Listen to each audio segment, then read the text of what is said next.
Step into the light where the wild ones roam, where the heart speaks loud, calling this place home. We break the rules, we paint the sky, ridiculously you. We were born to fly. Ooh, it's ridiculously you. Hey everyone, welcome to the Ridiculously You podcast, where we help you know, like, and trust even the ridiculous parts of yourself. And that's our goal here, is to help you love even the ridiculous parts of yourself.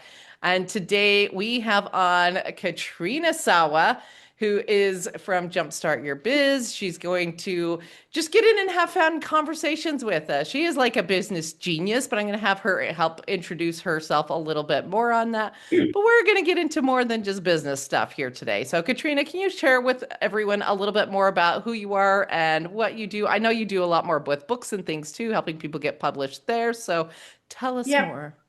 Do all the things with all the books. And I've done it for years. Like 25 years I've been working with small businesses. And the older I get, the more fun I want to have. As money follows fun, but money also follows speed. So like I'm just in it to keep recreating it and keep redesigning the business around the kind of life I want. And so I look for people who want that as well. So I think your people probably want to have more fun. They want to be themselves. And sometimes we just have to learn how to tweak with the punches. And so, yeah, I just So love. you talk about wanting to have more fun. Was there a time in your business in your life where you're like, this is not fun anymore. This is just Yeah. work, work, work. Are you kidding me? I'm in my 50s, so my work ethic is like, let's work until it's all done, and like I'm gonna over deliver, and I'm gonna work overtime, and all my jobs and all the things. I would take on extra shifts, or like I said, work overtime. So yeah, the first few years were exhausting because I was trying to do all the things. And I was single actually a couple of years into being an entrepreneur. And so what else did I have to do but work or hang out with my dog and watch TV? I mean, like, so I worked and worked and worked and worked and worked myself to death in the first 5, 6 years until I figured out, oh, you don't need to do that. You can do it differently. I think anyone out there who's been an entrepreneur can relate to that. I think that's a lot of how the first parts of our journey goes. We get in and we're like exciting, and then we're like, okay, but additionally, this is how you earn the money, and this is like the only thing I'm relying on. And especially if you're a single person, it's like, and you work and work and work and work. What do you think the stories you got told about work were before you got into entrepreneurship? Like, what were your childhood stories about work?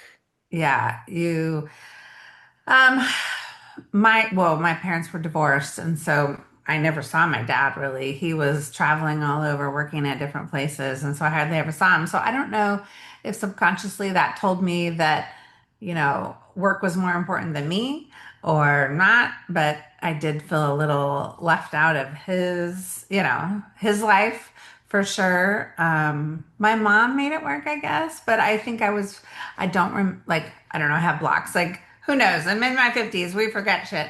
But, I don't remember having a lot of time with her to really do a bunch of fun stuff. I didn't have a lot of fun.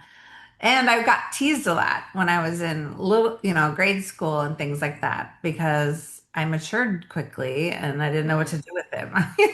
So, you know, Yeah, yeah, so you matured quickly. I can totally relate to this because I matured yeah, super earlier than yeah, everyone else. And yeah, it was like a thing I totally got teased for, yeah. like in elementary school, like places you would not think. And I think kids kind of mature earlier now, but like back when we were younger, we're kind of There same weren't that generations here. many. It didn't happen as much that early. And it was Oh, like I was the only one maturing in like fourth grade.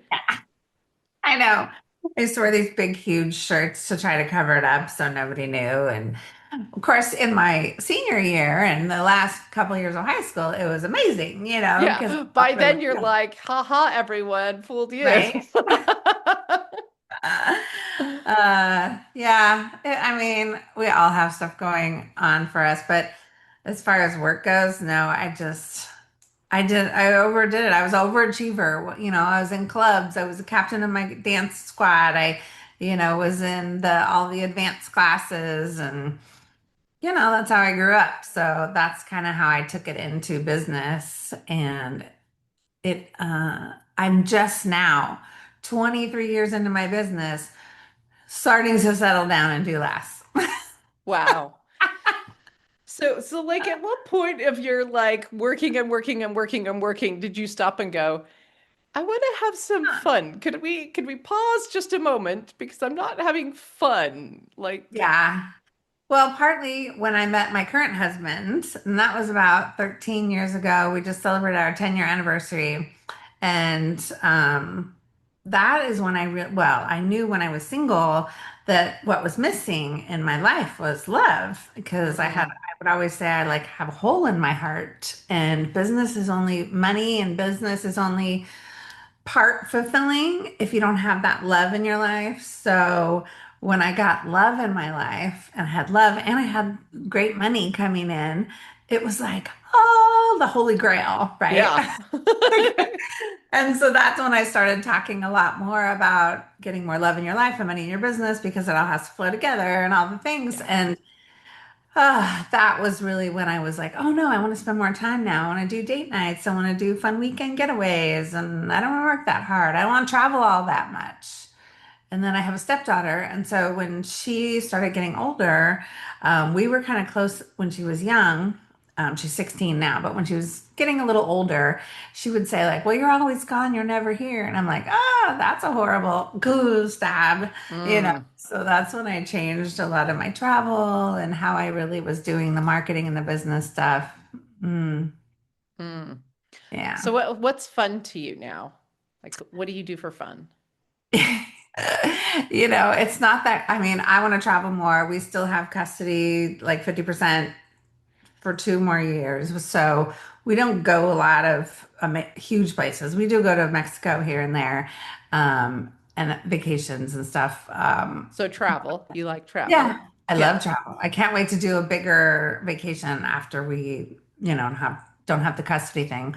I love to do retreats with work to me is fun. So like anytime I can get together with a group of women or a group of entrepreneurs and we can talk business or life or whatever, that to me is fun. And in fact, a year and a half ago, I started a chapter of a women's organization here locally because I wanted more women connection and I wanted to be able to do like fun ladies nights out and all kinds of stuff. And so we're doing day on the lakes and we're doing game nights and some are with the couples and some are not.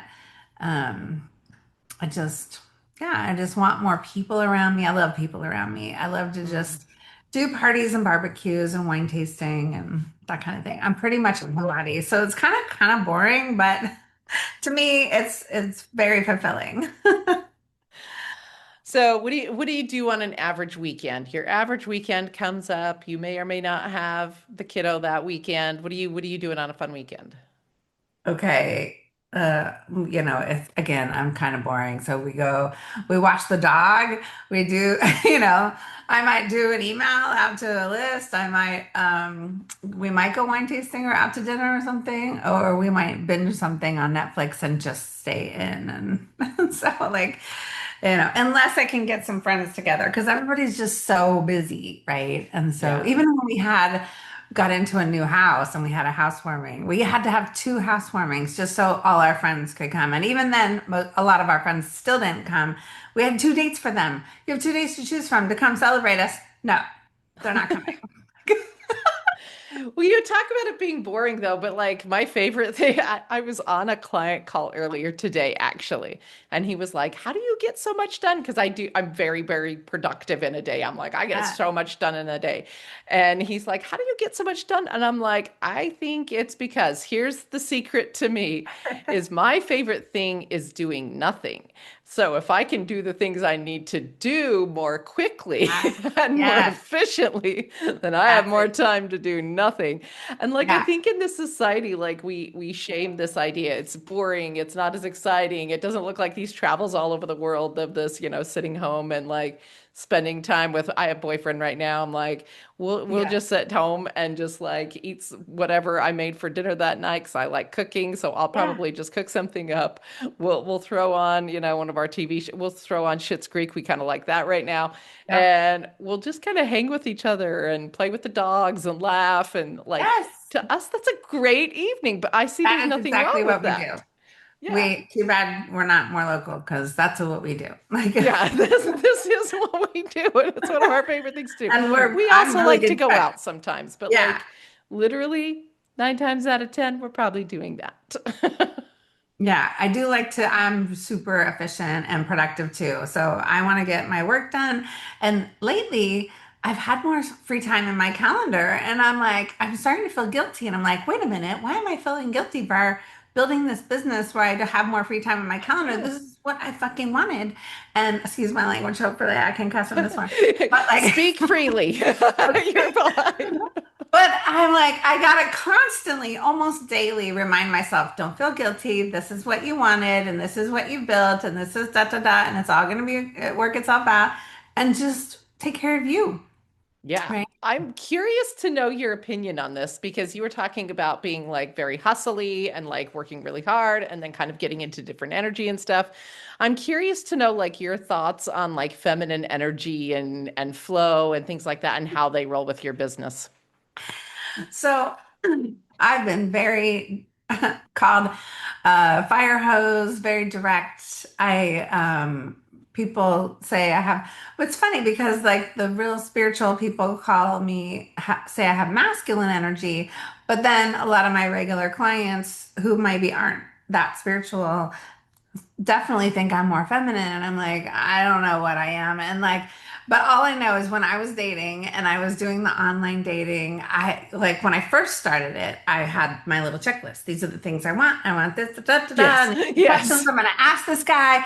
And whether I brought the list out or I was just memorizing it or peeking in my purse with the cliff notes and then asking the questions, I was like an interview. And I had many guys that I think were turned off by me just grilling them, right? So Yeah. I have very masculine energy in that regard. So I developed this mantra when I would go into a date. I would sit in the car and I'm like, okay, I gotta remember, I'm fabulous and feminine, and oh god, there was four F's.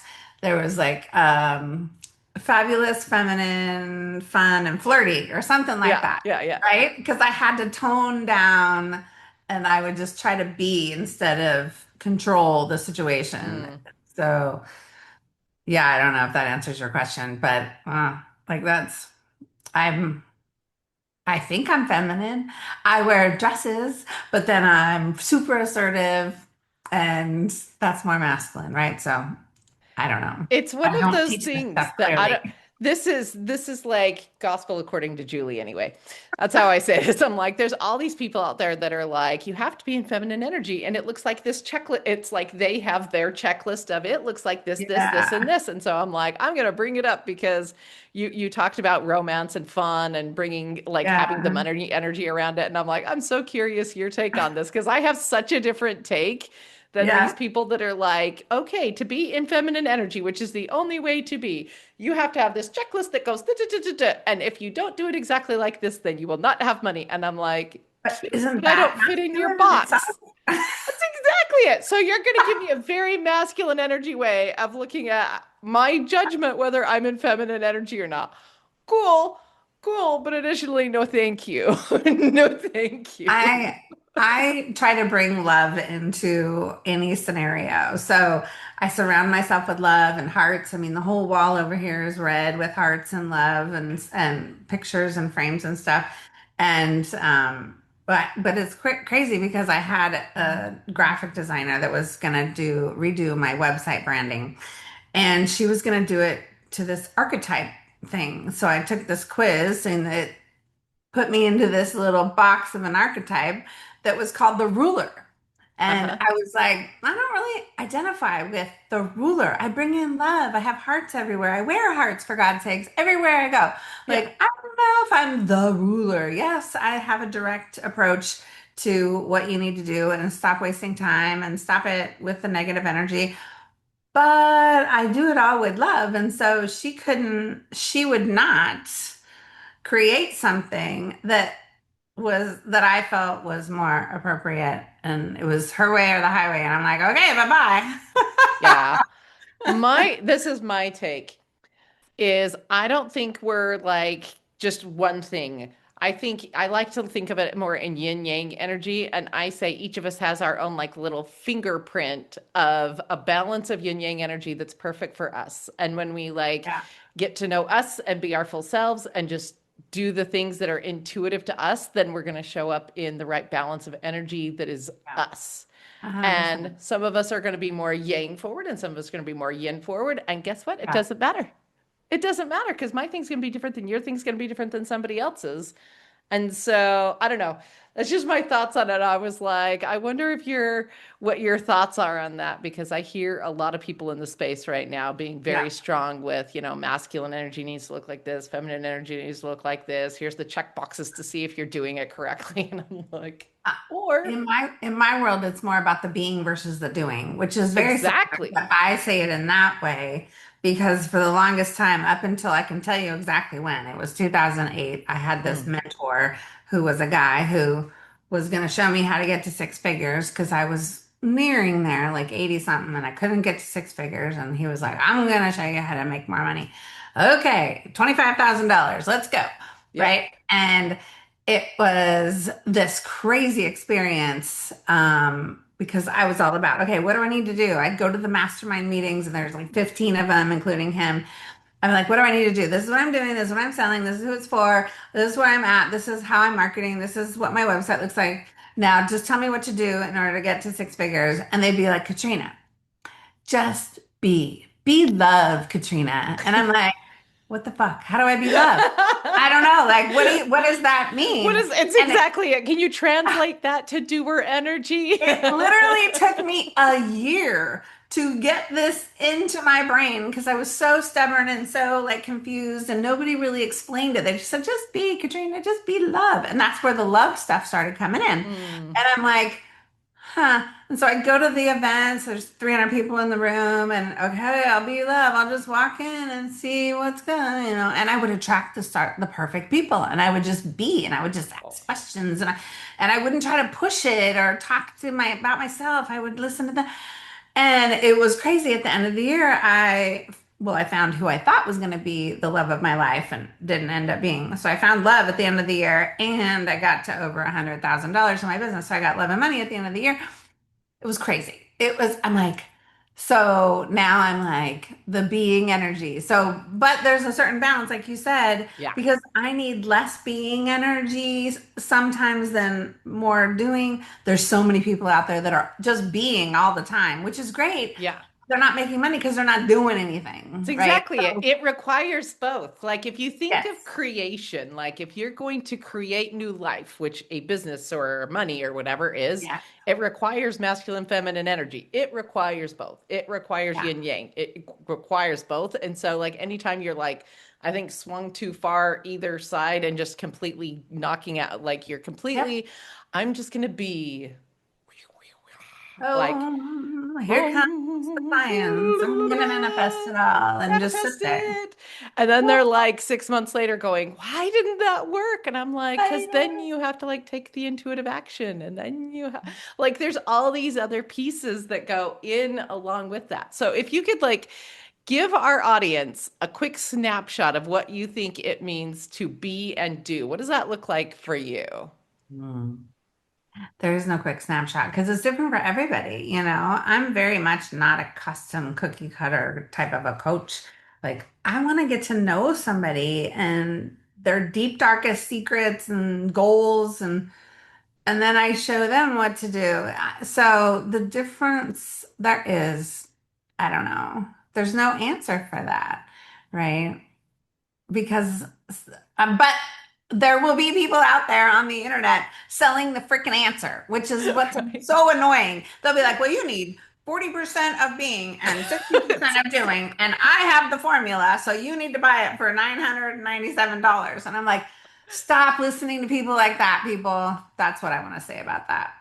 Yeah, stop listening to the person who thinks they know the exact formula for your energy and without your getting to know you. yeah, without if they don't know the thing. Yeah, I love that. What do you wish you would have known when you started business? Everything. If you could know one more thing, like something you know now, what would Oh, be the one God. thing you think would be the most impactful?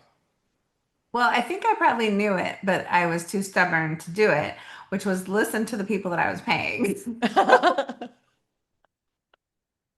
I would hire people like the coaches, 12,000, 20. No, oh, thanks for, they want to pigeonhole me into this niche. And I'm like, nah, it doesn't really feel right. I think I'm just going to keep doing this over here. And like, but I paid them to show me. Like, I'd probably be a millionaire if I listened to all the coaches that I hired and didn't like argue with. Mm.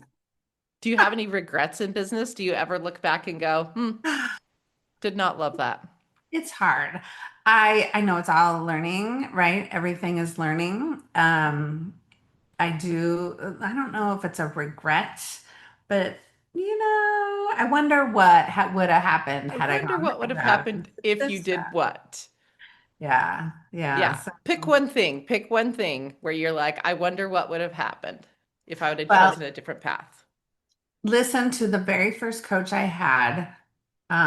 And it was Allie Brown. So some of your people might know who she was. A long time ago, she was known as the Easing Queen, Hmm. right? This was in 2005 and 6. And she told me, because I had a really good follow-up system, I would follow up like crazy. And she said, you need to be the follow-up queen. And she was adamant about it. And I'm like, but that's just one piece of everything someone needs to do. And it was just hard for me. Had I done that, I probably would have been promoted by her more. I would have been promoted by the next couple mentors I had because it didn't conflict with those things that they were doing.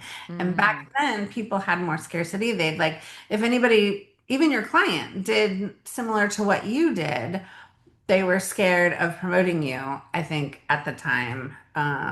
And still, if I mean, I'll promote my clients even if they do what I do, marketing consultants, business coaches, it doesn't matter. If that's part of what I promised, I'll still do it anyways. So that's kind of a sort of a regret. Yeah. It is. It's interesting to go back though, because it's like you said, I like to look at things as like a learning experience, and it's like, oh, that's part of how I figured out more of who I am and whatever. But there are, it's very, very few things that I go, I wonder what would happen if I had chosen a different path. And I don't even know. I don't even know if it's like a healthy thing to go back and have too many regrets because I love my life now and I love what has transpired Yeah. and all the people and experiences that have led me to where I am. But additionally, I'm like, there's like this part of me that goes, yeah, but a little self-reflection helps me know, okay, next time a situation like that comes up, how do I want to act and be in that situation? I guess that's the thing for me. And so if you look at that and you go, okay, so back then I wish I would have done this. How does that change how you want to act and be now? Well, you'd think it would change to where I would just do whatever the coach said, but it hasn't. And now that you're saying that, really honestly, I look at the people that I've hired and um, they didn't really get to know all of me, right? Mm, And so lately I've been really preaching this that there's so many people that are just trying to make a buck or they just want to get you in their program and they're teaching the same thing to everybody. And they yeah. don't take the time to get to know each particular person because they want hundreds of people. They don't want to take anyways. I'm looking at the people that I hired, and they didn't really know. They didn't know about my love life. They didn't know that I had a hole in my heart when I was single. They didn't know that it was hard for me because I was trying to do online dating because I wanted to find love and I was trying to grow the business. They didn't know if and when my dad died and I had to go to a conference the day after I found out instead of going to figure out, so Yeah.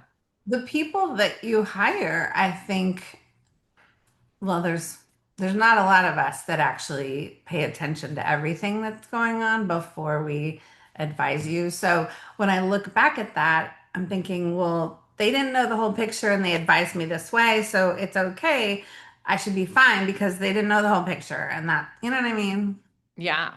If I made sense, but So if some of our listeners right now are thinking, oh, I want to hire a coach, I think many of them are thinking along that well. Like we get a lot of people in personal development and people in business, and they're like in that land of hiring coaches. What kind of advice would you give them so that they could do both this like listening to their intuition and staying true to themselves, but actually, getting the money out of the coach, like that reward system where they're like, oh, I get to actually follow the things. I feel like they understand me, and we're like working together with our intuition. How do they go about that? oh, well, I think you need to interview them just like they might be interviewing you and ask really personal, deep questions like, how much do you care? How much time are you going to give me? What do you really want to know about me? Like, do you take it into account all the things that I'm juggling or whatever? Because some people have jobs, some people have businesses, whatever. But yet they find out you're doing a business and they just want to tell you this. And whether it's a personal development or business development, I think you have to be more intuitive with really being able to tell if that person has your best interests at heart or if they're just there to get you into their program. And with that, um, like one-on-one is way more effective. I don't care what it is they're teaching or doing with you. One-on-one is going to be way more effective. Please don't undervalue what you need and go into a group or a DIY because it's cheaper. You're not going to get the same experience or result. Yeah. I would agree with that wholeheartedly with all the coaches I've hired and all the coaching that I've done over the years. There's only so much personalization you can do. I mean, we try in our groups. There's, a certain level Yeah, you can do and I and things, know. but like there's only so far you can do to do that in group forum, that one-on-one. I think when Well, you that's have why the you have right connection and the right groups. coach, it's hard to beat that collaborative effort. But there's little things you could do. Like the coach Yeah. can have everybody do a video and then they could watch the 2 minute video or whatever. They could, listen to voice clips. They could answer questions. And it doesn't take a lot of time to pay a little bit more attention to your people. It really doesn't. But, some of my coaches would tell me, like, oh, just get them in and then do the 2 calls and then be hands off. And I'm like, yeah. You're like, or hear me out. I'm not going to do that. Or I'll do it my way. I could have saved $250,000 if I just did it my way the whole way. No, I learned a lot from everybody and I'm glad I did everything. It made me who I am today. So you have to be Yeah. grateful for it all. What do you think the biggest thing you learned from your coaches was? If you could like snapshot it all down to like one thing, what do you Build think a the plane biggest? while you're flying it.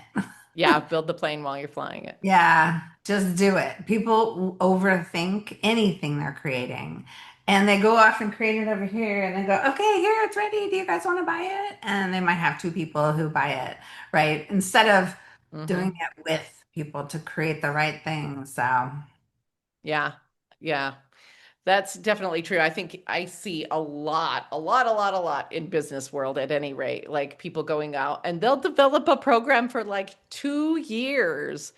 And or a book, A, they right? haven't done the research, and B, it's just like they haven't played with their people and connected with them enough to know if this is a solution like that's delivered in the way they want, that is the solution they want, that is like even the problem they want to solve. And then it's like 2 years of, $100,000 down, and then they're like, oh, that didn't work. Let's try it again. When, there's such a better way to get in and develop it with the people. Like 100% people get way too much into that overthinking. It's like overthinking and procrastination. I think there's a form of self-sabotage going in there, frankly, that happens. Yes. But Yeah, it is for sure because they're scared or they don't, or they doubt themselves or all of the above, right? yeah. Mhm. So can I ask you a couple of personal questions before we Yeah. get to the end? Okay. What do you think was your like lowest point in life and what got you there? Mm. Well, I remember sitting on my office floor, like with all my bills spread out around me. and knowing that I couldn't pay them all, and which ones do I pay and which ones do I avoid? Like, right? Um, and that was, when was that? That was somewhere during the 2 year period with the guy I thought I was going to be with. And it freaked Mm. him out. He was a sheriff. He was not an entrepreneur. And so that freaked him out. So that kind of snowballed into us breaking up, I think, because he was scared of what the hell I was doing. Even though I always trusted, I knew that it would all work out in the end, and it did, right? It's just that was my fear around enough money and all the things. But yet I never did go to my plan B. I never had a plan B. So it was always like, do or die, this business. I'll just keep changing it until it works, or until, even if it does work, I'll keep changing it to evolve with me. I never had a plan B, and I think that's a big mistake to have when you're an entrepreneur, because you got one foot over there just in case. So, So, what do you think got you out of that? Like you're sitting on the floor, you have all the bills, significant others kind of freaking out a little bit. How did you get from there to where you are now? Because now you've got like the successful business, love of your life, like things are going pretty damn well. yeah. Yeah. Well, it did get a little worse after that. I think it went into bankruptcy after that. I'm trying to remember. Yes. So that was the lowest point, right? But it was right after I had some like health problems and challenges. And so the medical bills and Oh lack of yeah. income because you're recovering. So it just all snowballed. And that took a good 3 years, I think, to get through. What overcame is just having faith that it would all work out, and that I was ashamed of bankruptcy back then, and I'm not anymore. It's just part of my story. And, it helped me at a time when I needed the help to get to the next stage, right? The next level. Did it require you to pivot how you do business at all? Or like, Um, was it like same things, just different like marketing methods? Like, what helped you be successful, like more financially through that period? I think, well, I know I just hustled more, I just did the what came natural for me, which was hustling more, um, and just keeping things consistent. I was holding events 2 or 3 times a year, and I just kept holding events and kept holding the faith that it would all work out, and it did. And the next event brought more clients. You know what I mean? So Yeah. it's a lot of people will stop and freeze and shut everything down and cancel things and just when something is bad. But and let go of that relationship. Well, he let go of it, which broke my heart at the time. I was 40 and I was like devastated. And so um yeah, I had to surround myself with people who would love me and pick me up and, cheer me on. And so, If you could go back to the Katrina at that time who had just filed bankruptcy and it feels kind of mortifying and tell her something, what would you tell her? you know, nobody cares. Nobody cares. I say that about your logo, your name of your business, and some things that happen to us, because the right ones will not care, and they'll love you anyways, and they'll work with you anyways. And it doesn't matter in the grand scheme of things. That's so true. That's so Yeah. true. All right. If you had one more message for our people, what would it be? Stop overthinking and doubting yourself and just do it. Like, I have my stop it button. Stop Yeah. it. So Yeah. is the stop it, stop overthinking? No, it actually says, stop it, just stop it. You got this. You're amazing. I So, love that. yeah, it's basically to get rid of your head trash. So we've all got it. It sneaks up on us. We got to be able to keep our entrepreneurial energy positive at all times. And if we're in a funk, don't wallow in it. Just say, okay, I'm in a funk. This sucks. Drink a bottle and then go. I'm just kidding. That's what Hey, I do. I think it's okay to recognize, hey, we're in a funk and it sucks for a minute. All right, I'm take a gonna deep have some breath. Let's wine. go. I'm gonna have some wine and some cheese or whatever, like Oh, for sure, wine wine and cheese, cheese. wine, Yeah. cheese, and chocolate. That feels like the solution. Okay, Katrina, where can everyone find you after this? They're looking for some more business help that's a little bit more customized to them, not a one size fits all sort of solution. Where can they find you? Yeah.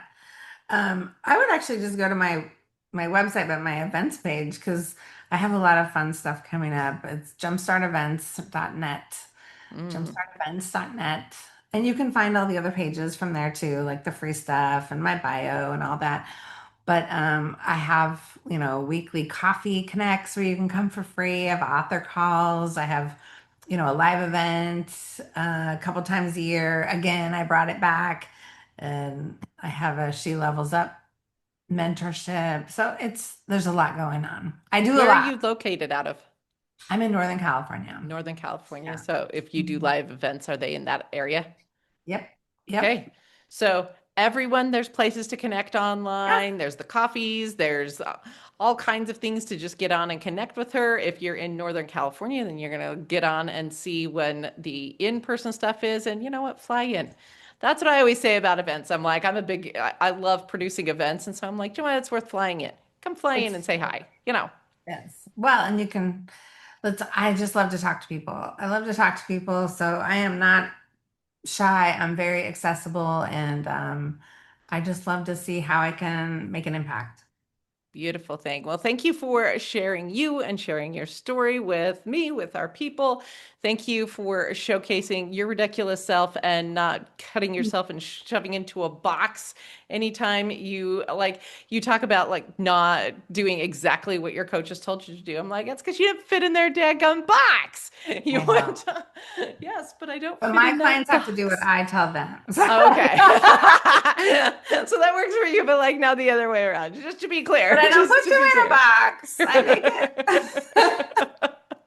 Thank you so much. It has been so fun. This is the Ridiculously You podcast, where we share with you all the tips, tricks, ideas of how to love even the ridiculous parts of yourself and connect with top business leaders and leaders just in the community in general to hear real live stories of how we have done this, how they have done this. And with that, I'm going to tell you to have a ridiculous day. Bye-bye. Share the spark, take it higher. Hit subscribe, bring a friend. Let the wildness never end. Tap in, stand true. This is your crew.